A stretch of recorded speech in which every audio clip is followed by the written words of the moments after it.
Everyone, চলে আসলাম নতুন আরেকটি ভিডিও নিয়ে। আজকের ভিডিওটা মূলত একটা উইকেন্ডের ভিডিও, মানে লাস্ট ছুটির দিনে আমি যা যা করেছি আজকের ভিডিওতে আমি আপনাদের সাথে তাই শেয়ার করার চেষ্টা করব।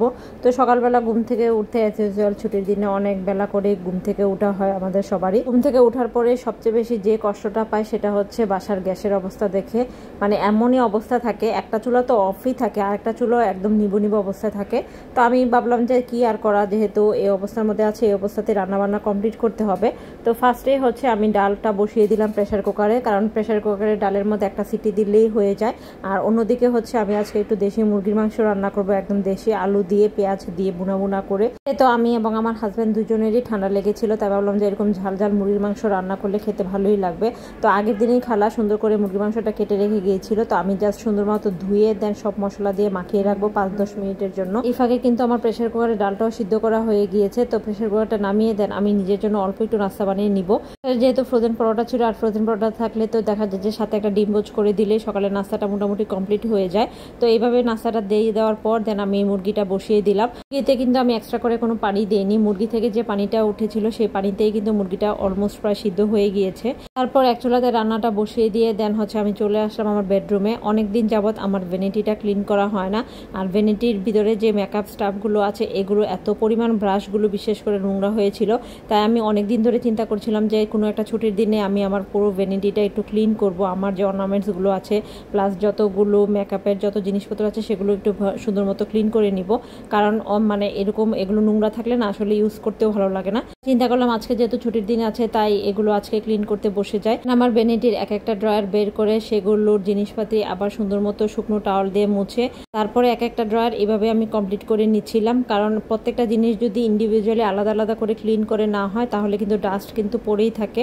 মেকআপ বা বিউটি প্রোডাক্ট কিন্তু আসলে খুব শখের একটা জিনিস, এগুলোতে যদি ডাস্ট পড়ে থাকে মানে ইউজ করার সময় তখন কিন্তু একটু ভালো লাগে না।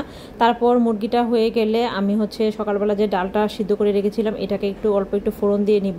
অল্প একটু রসুন কুচি, একটু পেঁয়াজ কুচি আর একটু শুকনো মরিচ আর হচ্ছে কালো জিরা দিয়ে দেন আমি ফোড়নটা হালকা একটু ভেজে নিয়ে দেন হচ্ছে ডালটা দিয়ে দিব।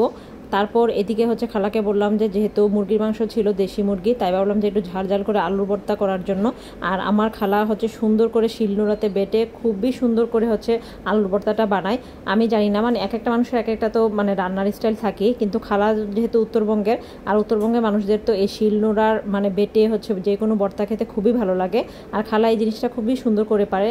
আবার আলুর ভর্তা বা অন্য কোনো ভর্তাতে হচ্ছে কাঁচা পেঁয়াজটা খেতে ভালো লাগে, কিন্তু আমার কাঁচা পেঁয়াজটা থেকে এরকম হালকা একটু ব্রাউন করে নিয়ে পেঁয়াজটা দিলে কিন্তু ভর্তার টেস্ট আমার কাছে মনে হয় যে একটু দ্বিগুণ বেড়ে যায়। তারপর খালা সব কিছু সুন্দরভাবে কীভাবে যেন মানে শিলনোড়াতে বেটে এই ভর্তাটা করে, মানে এই ভর্তাটা দিয়ে খেতে মানে 1 প্লেট কেন 2 প্লেট ভাত অনায়াসে খাওয়া যায় এই একটা আলুর ভর্তা দিয়ে। যেদিন আমার বাসায় এই আলুর ভর্তা শুটকির ভর্তা বানানো হয় সেদিন তুলনামূলকভাবে আমি বাসায় একটু বেশি করে ভাত রান্না করি, কারণ দেখা যায় যে আমি নিজেই দেখা যায় যে 2-3 বার করে ভাত খাই।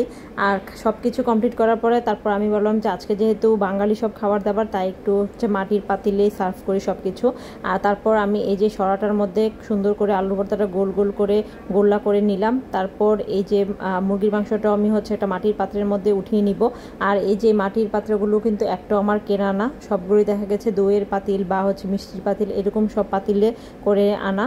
আর এগুলোকে পরবর্তীতে আমি সুন্দর করে ধুয়ে মুছে ক্লিন করে নিয়ে দেন এখানে ইউজ করি। আমার ইচ্ছা আছে যে পরবর্তীতে আমি হচ্ছে মাটির সম্পূর্ণ একটা সেট কিনবো, মানে এরকম জানি না কবে কিনবো বাট ইচ্ছা আছে। তারপর আমি সুন্দর করে সব কিছু হচ্ছে টেবিলে সার্ভ করে দিলাম, মানে এখানে হচ্ছে আলুর ভর্তা, তারপর মুরগির মাংস আর হচ্ছে পাতলা ডাল। আর ভাতটা তো আমি রাইস কুকারে করেই নিয়েছিলাম, কারণ এক চুলাতে তো আর এত কিছু করা যায় না। একটা মাত্র চুলাতে এত কিছু করতে গিয়ে অলমোস্ট প্রায় 3টার মতো বেজে গিয়েছিল। আমার হাজব্যান্ড আমার নামাজ পড়ে এসেও অনেকক্ষণ বসেছিল, মানে তারপরেও হচ্ছে দেখা গেছে যে আমাদের লাঞ্চ মানে প্রিপেয়ার করা কমপ্লিট হয়নি। তারপরে আমি বললাম যে আচ্ছা ঠিক আছে গোসল আমি পরেই করবো, আগে খেয়ে নিই দুপুরের খাবার। তারপর খালাকেও বললাম যে খেয়ে নিয়ে তারপর কাজ করার জন্য। তারপর এই যে এই গরম ভাতের সাথে আলুর ভর্তা, তার সাথে দেশি মুরগির মাংস আর তার সাথে অল্প একটু ঘি মাখিয়ে খেতে এত যে মজা লেগেছিল, আমি লিটারেলি মানে দুপুরের খাবার খাওয়ার পরে বিকেল সন্ধ্যার দিকে আমি আবার ভাত খেয়েছি এই আলু ভর্তাটা দিয়ে। সেদিন রান্নাবান্না করতে এতটা টাইম লেগে গিয়েছিল যে ঘরের কাজকর্ম আর কিছুই করা হয়নি। তারপর খাওয়া দাওয়া শেষ করে ভাবলাম যে 1 কাপ চা খেয়ে দেন হচ্ছে সব কাজকর্ম করতে হবে। তারপরে ভাবলাম যে যেহেতু চা খাবো তাই একটু গুড়ের চাই খাই, অনেকদিন যাবৎ গুড়ের চাটা খাওয়া হচ্ছে না। খেজুর গুড়টা দিয়ে কিন্তু রং চা বলেন, দুধ চা বলেন, সব চাই কিন্তু খেতে কিন্তু খুবই ভালো লাগে। তারপর আমি সব ধরনের মশলা দিয়ে চায়ের পানিটা অনেকক্ষণ ফুটিয়ে নেওয়ার পরে তারপর সবার জন্য 1 কাপ করে চা রেডি করে ফেললাম। আর এখনকার দিনগুলোতে তো দুপুরবেলা খাওয়া দাওয়ার পরে এমনিতে একটু আলসেমি লাগে, আর তখন যদি এরকম 1 কাপ ধোয়া ওঠা গরম চা পাওয়া যায় তাহলে তো আর কিছুই লাগে না। আসলে সপ্তাহের এই একটা ছুটির দিনের জন্য পুরোটা সপ্তাহ ওয়েট করে থাকি। আর আমার কাছে মনে হয় যে এই ছুটির দিনটা 24 ঘন্টা না হয়ে যদি 48 ঘন্টা হতো তাহলে মনে হয় অনেক ভালো ছিল। আমার কাছে মনে হয় অন্যান্য দিনের চাইতে ছুটির দিনটা মনে হয় বেশি তাড়াতাড়ি চলে যায়। আর এভাবে 1 কাপ চা খেতে খেতে আমার ছুটির দিনটা এভাবে পার হয়ে গেল।